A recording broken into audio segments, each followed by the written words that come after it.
Bueno, pues hoy excepcionalmente, pero todo un lujo, y me van a entender el por qué digo esto, aquí en el Museo del Patio Herreriano, en el Patio Herreriano, el maestro Manselve.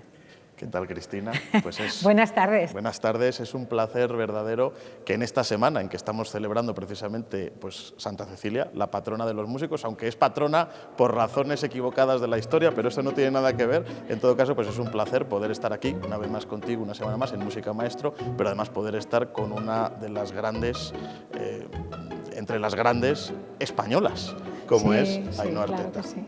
Encantado de estar contigo, gracias por acompañarnos. Gracias, pues encantado. Para mí un placer y un lujo además estar aquí en Valladolid, capital de España, y creo que un sitio histórico donde creo que podemos contar muchas cosas interesantes que nos alimentan y que esperemos que alimenten el alma de muchos de los que nos están viendo y escuchando. Fíjate, Ernesto, tiene una mirada y un brillo en esos ojos que seguro que va a ser unos minutos deliciosos los que nos va a echar. Cómo nos gusta verte también, claro, con tan buena salud, tan sonriente y tan feliz en esta capital histórica de España y sede de las instituciones de Castilla y León, porque este programa, recordamos que lo estamos viendo a nivel regional, todos los castellanos y leoneses te están viendo, te están siguiendo.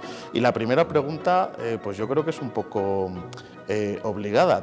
Tú, que eres una de tantas, no tantas, pero te ha pasado como a tantos importantes como Plácido Domingo, como Montserrat Caballé, como Teresa Berganza, que han tenido que debutar fuera de España para convertirse en grandes españoles. Mi primera pregunta es, ¿por qué hay que debutar fuera de España para ser un gran cantante español y qué importancia tiene la música española en la historia de la música? Anda, ahí está dicho. Tenemos más preguntas, así que... Una pregunta un poco... Bueno, la verdad es que en realidad, en mi caso concreto fue pues porque yo vengo de la época de la transición y entonces, bueno, pues justo en la transición prácticamente en España no había gran cosa y tuve que salir fuera, ¿no? Pero es verdad que yo creo que uno de los factores también, y es necesario porque la música es universal, no nos olvidemos que aunque tenemos uno de los mayores patrimonios, como te comentaba antes Ernesto, de los mayores patrimonios históricos musicalmente de música clásica española, no solamente ópera, sino zarzuela, sino música española clásica, tenemos uno de los mayores repertorios, es verdad que conocer mundo y sacarlo al mundo es necesario. Y el mundo, cuando sale uno de su lugar de confort, digamos, es cuando se da cuenta de que, bueno, pues la vida no es un camino de rosas y que, bueno, pues para alcanzar la rosa hay que pincharse con muchas espinas. Aunque se tenga el talento que tiene Ainhoa Arteta. No, pero es que el talento además, ¿no? Como decían, el talento además. Pero al talento hay que añadirle la fuerza de voluntad, el trabajo, la constancia, la pasión por lo que uno hace, ¿no? Entonces, bueno, a mí en mi caso me llevó a salir fuera porque, bueno, pues tenía que conocer otros países, tenía que, digamos, reforzar la técnica vocal y reforzar culturalmente mi propia persona y, bueno, pues fue así.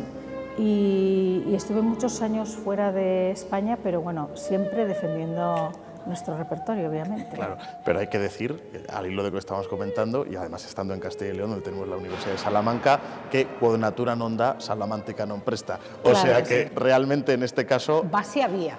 Había base y luego había un trabajo sobre el que se puede construir. Porque el artista se hace o se nace.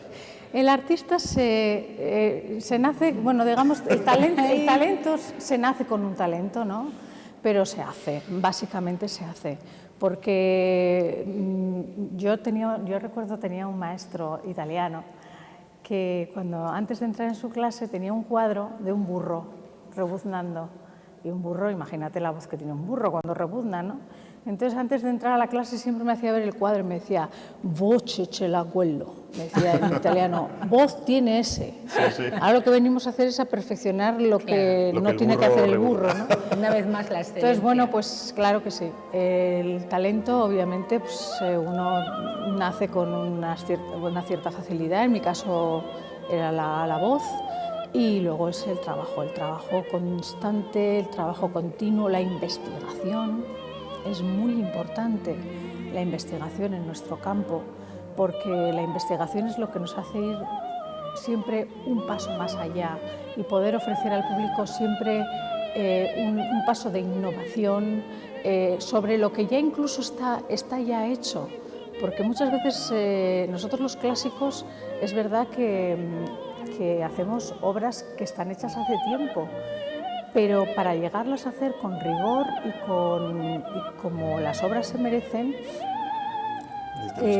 necesitas un estudio muy grande y ponerte delante de una partitura de alguien que ha compuesto, que ya no está.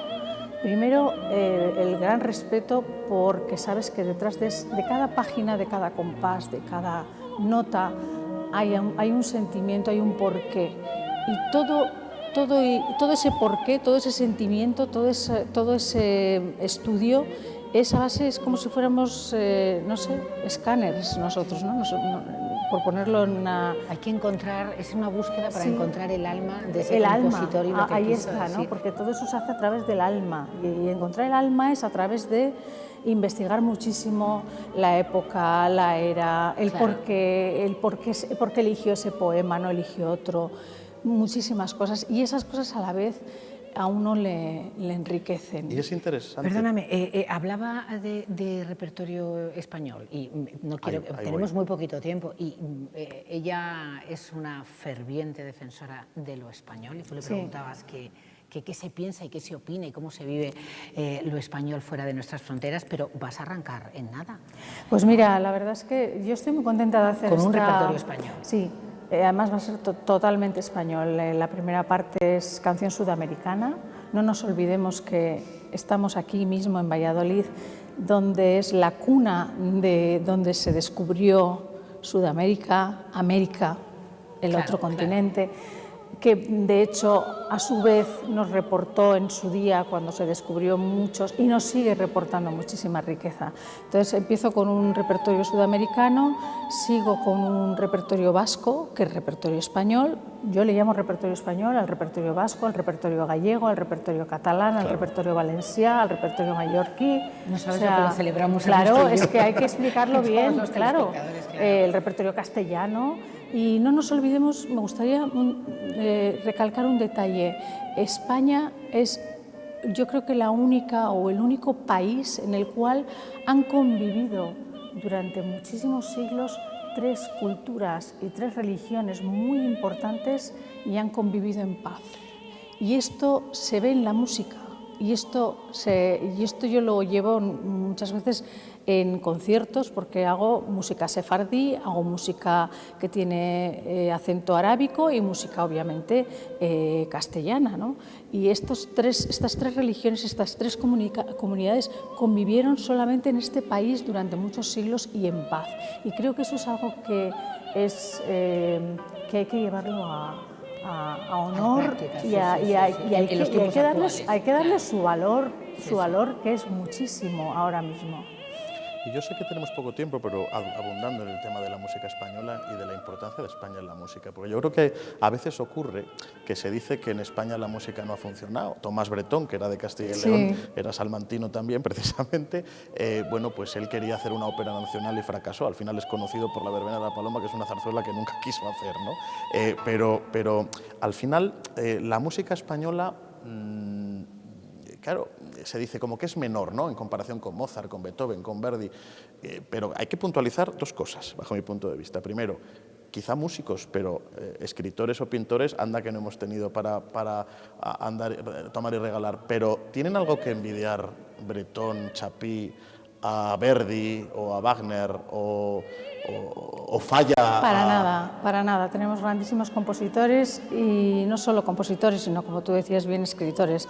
Ayer mismo, bueno, entre muchas cosas, ¿no?, yo siempre estoy ensayando, estoy investigando, y ayer mismo me encontraba con Romeo y Julieta, escrito a la vez que se había escrito el de Shakespeare. El Romeo y Julieta, si no me equivoco, no voy a meter la pata, creo que es de La Vega.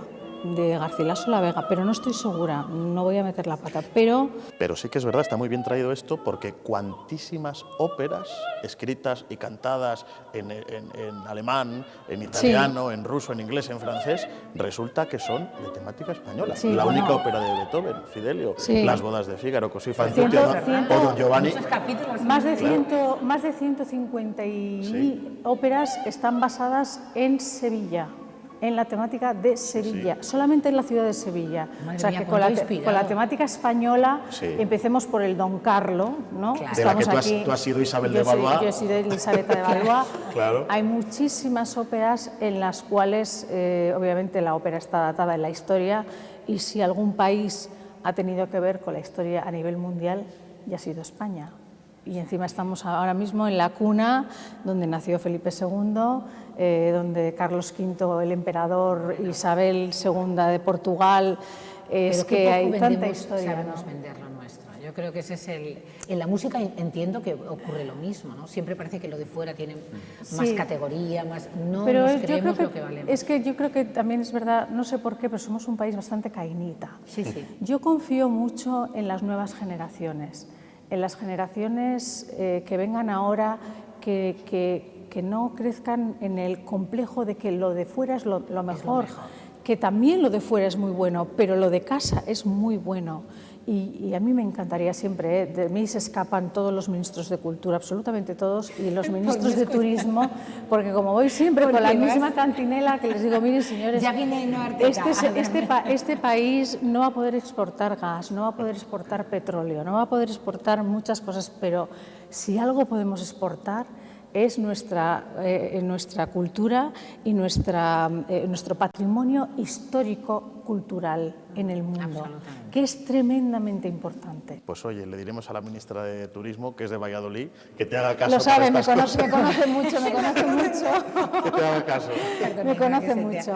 Creo que el día que turismo en España, el turismo y cultura, sean dos ministerios que vayan juntos y no cultura vaya con deporte, será un día que avancemos, que demos ya un paso de gigante para lo que podría ser en un futuro un reflejo de una España con la dignidad que se merece. Ahí lo dejo. Recordar y agradecer que estás aquí precisamente gracias al CEU, que es la que te ha invitado a las jornadas que celebra. Pues, este programa siempre se apunta a la cultura, Ernesto, y de tu mano, maestro Monsalve, muchísimo más. Bueno, ¿cuánto te tenemos que agradecer? En absoluto, hay que agradecerlo. De lo que no sabíamos y contigo tierra. hemos aprendido. Gracias a Ainhoa, Marca España, soprano, una de las grandes, ha sido un placer compartir contigo. Una delicia, de verdad. Gracias a vosotros. De verdad.